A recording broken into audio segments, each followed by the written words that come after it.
Hello everyone, welcome to my YouTube channel. My name is Sumaira Khan and today I am going to teach you some important international organization जो important है for our exams. JKSSB के जो SI exams हैं उसमें international organisations पूछी गई हैं और JKPSC जो KS के एग्ज़ाम्स होते हैं उसमें भी पूछी जाती है और जो हमारा नेक्स्ट एग्ज़ाम पेपर 2 जिसका पॉलिटिकल साइंस होता है उसमें भी इंटरनेशनल ऑर्गेनाइजेशंस पूछी जा चुकी हैं. So let's start from the first organization that is ASEAN Association of South East Asian Nation. Founding year 1967, headquarter Jakarta, Indonesia, established by Philippines, Malaysia, Singapore, Indonesia and Thailand. जब ये establish हुई थी तो इसमें टोटल 5 कंट्रीज़ थी. कौन कौन सी? Philippine, Malaysia, Singapore, Indonesia and Thailand. तो इसको आप ऐसे भी याद रख सकते हो PM sit. Okay, PM sit, Philippine, Malaysia, Singapore, Indonesia and Thailand. फिर उसके बाद बहुत सारी कंट्रीज़ ने इसको ज्वाइन किया. ब्रूनी ने किया 1984 में, 1995 में वियतनाम ने, 1997 में लॉस एंड म्यांमार ने, 1999 में कैम्बोडिया ने इसको ज्वाइन किया था. तो अब इसकी ट्रिक्स है PM सिट, BVLMC, BVLMC. तो आप इसको ऐसे भी याद रख सकते हो. एशियान का जो फर्स्ट समिट हुआ था वो कहाँ पे हुआ था, ये बहुत इम्पॉर्टेंट है. समिट हुआ था 1976 में. कहाँ पे? बाली, इंडोनेशिया पे, जहाँ पे इन्होंने treaty of Amity and cooperation declaration of control भी साइन किया था. एशियन +3 कंट्रीज़ कौन कौन सी है? एशियन समिट जब हुआ था उसके साथ +3 कंट्रीज़ भी आई थी. अब वो कौन सी कंट्रीज़ थी? China, Japan and north Korea. ये है Asian +3. China, Japan and north Korea. Asian +6 countries कौन सी हैं?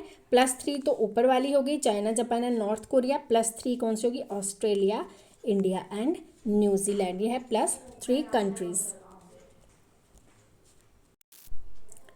एशियन +6 में कौन है? Australia, India and New Zealand. Okay. फिर ईस्ट एशिया समिट हुआ था जिसमें Asian 3 countries China, Japan and north Korea, +3 Australia, India and New Zealand, plus US plus Russia. Total कितनी कंट्रीज़ हो गई? ईस्ट एशिया समिट में 10 कंट्रीज़ जो थी वो इन्वॉल्व हुई थी. तो आपको एशियन +3 पता चल गया कौन सी है? China, Japan, north Korea. +3 कौन सी है? ऑस्ट्रेलिया, इंडिया, न्यूजीलैंड, US और रशिया. ये ईस्ट एशियन समिट की 10 कंट्रीज़ थी.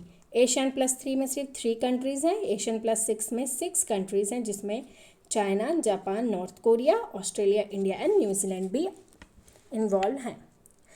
इंडिया जो है एशियान का मेंबर नहीं है बट सेक्टोरल पार्टनर भी रह चुका है सिंस 1992 से.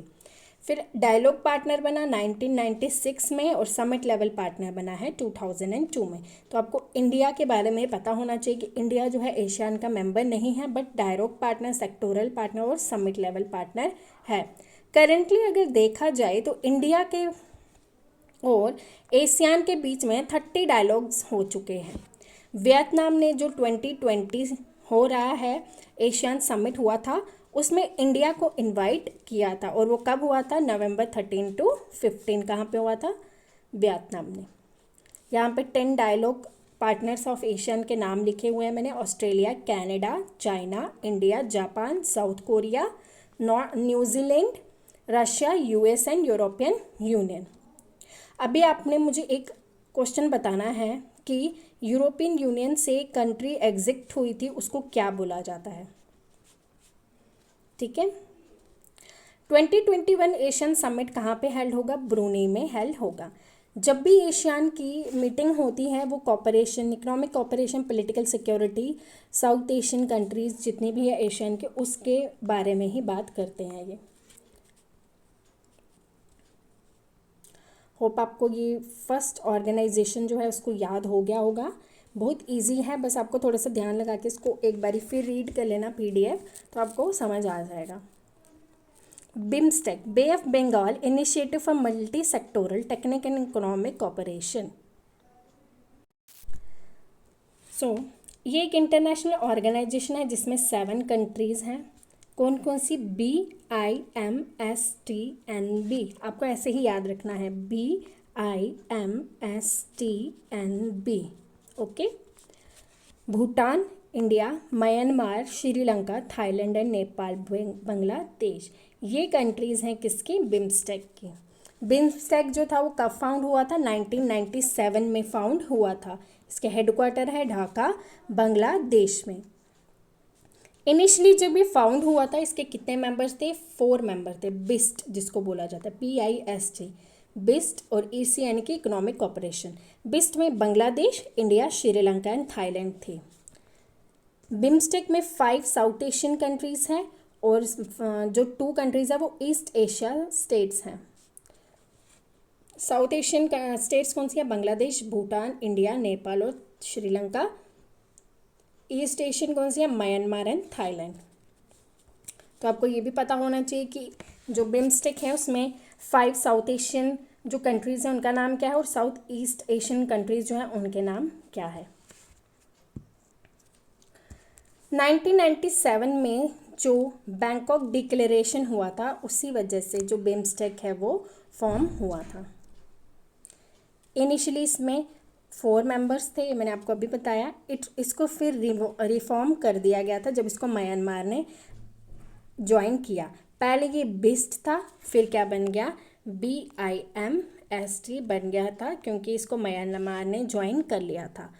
2004 में नेपाल और भूटान ने भी ज्वाइन किया था। फिर उसके बाद ग्रुप का नेम चेंज हो गया, Bay of Bengal initiative for multi sectoral technical and economic cooperation इसका नाम रख दिया था जब इसको नेपाल एंड भूटान ने 2004 में ज्वाइन किया था। मगर उससे पहले इसका नाम ये नहीं था बे ऑफ बंगाल। इससे पहले इसका जो नाम था बिस्ट, ये कंट्रीज़ के ऊपर ही था, Bangladesh, India, Myanmar, Sri Lanka, Thailand. But जब नेपाल और भूटान ने भी इसको ज्वाइन किया तो इसका नाम जो था वो चेंज हो गया। इम्पॉर्टेंट कनेक्टिविटी इस दौरान कौन सी हुई थी? कालादान मल्टी मॉडल प्रोजेक्ट जो इंडिया और म्यांमार को लिंक करता है। ये इम्पॉर्टेंट है बहुत क्योंकि इसका क्वेश्चन पूछा जा चुका है कि कालादान मल्टी मॉडल जो प्रोजेक्ट है वो कौन सी कंट्रीज़ को लिंक करता है, तो वो इंडिया और म्यांमार को करता है। Asian trilateral highway connecting India and Thailand through Myanmar, तो ये भी आपको पता होना चाहिए।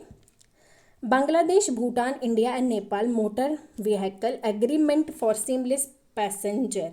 अब आपको ये भी याद होना चाहिए कि motor vehicle agreement seamless passenger and cargo traffic में कौन कौन सी कंट्रीज़ हैं? बांग्लादेश है, भूटान है, इंडिया है और नेपाल है।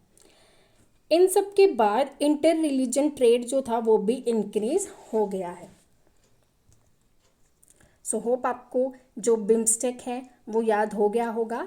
बिम्स्टेक का फाउंडिंग ईयर भी याद हो गया होगा। बिम्स्टेक फाउंड किस दौरान हुई थी? Bangkok declaration. आपको ऐसे भी पूछा जा सकता है कि कौन से डिक्लेरेशन से बिम्स्टेक फॉर्म हुई थी, तो वो बैंकॉक डिक्लेरेशन हुआ था। इसमें जब ज्वाइन हुआ था तो वो सिर्फ बिस्ट एक्ट था जिसमें कि Bangladesh, India, Sri Lanka and Thailand था। फिर वो बिम्स्टेक बन गया था जब उसमें म्यांमार ने ऐड हुआ था। फिर नेपाल और भूटान जो है वो 2004 में ऐड हुए हैं। आपको ईयर याद होना चाहिए, 2004 नेपाल और भूटान ऐड हुए हैं बिम्स्टेक में। Moving to next organization that is SAARC, South Asian Association of Regional Cooperation. Founding year याद होना चाहिए 8 दिसंबर 1985। हेडक्वार्टर काठमांडू नेपाल में। और इसका जो शॉर्ट ट्रिक्स हैं वो है MBBS pain. Maldives, Bhutan, Bangladesh, Sri Lanka, Pakistan, Afghanistan, India and Nepal. MBBS PAIN, तो आपको ऐसे ही याद हो जाएगा। इसमें 8 कंट्रीज़ हैं। फर्स्ट टाइम ये कोलंबो में मिली थी अप्रैल 1981 में। अफगानिस्तान इसका न्यूएस्ट मेंबर है जो कि 13 एनुअल समिट हुआ था सार्क का, उसमें 2005 में अफगानिस्तान ज्वाइन हुआ था। तो जैसे मैंने आपको बिम्स्टेक का बताया कि नेपाल और भूटान 2004 में ऐड हुए हैं, तो वैसे ही आपको इसका भी याद रखना है कि अफगानिस्तान कब ऐड हुआ है? 2005 में ऐड हुआ है। प्रिंसिपल्स क्या है? Sovereignty, equality, territorial integrity, independence and non-interference in the internal affair of the other state, mutual benefits। Equality की बात करते हैं, टेरिटोरियल इंटीग्रिटी की बात करते हैं, किसी भी इंटरनल अफेयर में इंटरफेरेंस नहीं होनी चाहिए। सार्क का सेक्रेटरीट एस्टैब्लिश हुआ था काठमांडू में 16 जनवरी 1987 में। सार्क डेवलपमेंट फंड भी बना है जो कि पॉवर्टी एलिवेशन डेवलपमेंटल प्रोग्राम्स को बारे में बात करता है और फंडिंग के बारे में बात करते हैं। जो भी सार्क डेवलपमेंट फंड है जो काउंसिल बनाई गई है, उसमें जितने भी मेंबर्स हैं इसके सार्क के, उसके फाइनेंस मिनिस्टर इसके मेंबर होते हैं सार्क डेवलपमेंट फंड के। ठीक है, जितने भी सार्क के मेंबर्स हैं वो उन कंट्रीज़ के फाइनेंस मिनिस्टर जो होते हैं वो होते हैं सार्क डेवलपमेंट फंड के मेंबर्स। साउथ एशियन यूनिवर्सिटी जो इंटरनेशनल यूनिवर्सिटी है वो कहाँ पे लोकेट है? इंडिया में लोकेट है। फिर SARSO South Asian Regional Standard Organization, इसके हेडक्वार्टर है ढाका बांग्लादेश में। कॉपरेशन एमंग सार्क कंट्रीज़ के बारे में बात करते हैं। फ्री ट्रेड के बारे में बात करती है सार्क। तो बस आज के लिए इतना ही।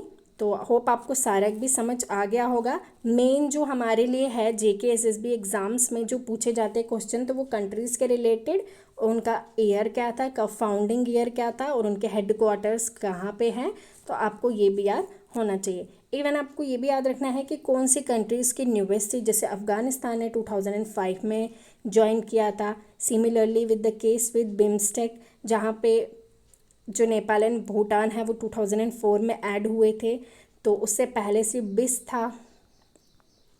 ये है बिम्स्टेक की कंट्रीज़। तो आप ये मैप जो होते हैं ये अपने दिमाग में रखिए, क्योंकि मैपिंग से हमें ज़्यादातर याद रहता है। हम जब पिक्चर्स देखते हैं तो हमें ज़्यादा से ज़्यादा चीज़ें याद रहती है।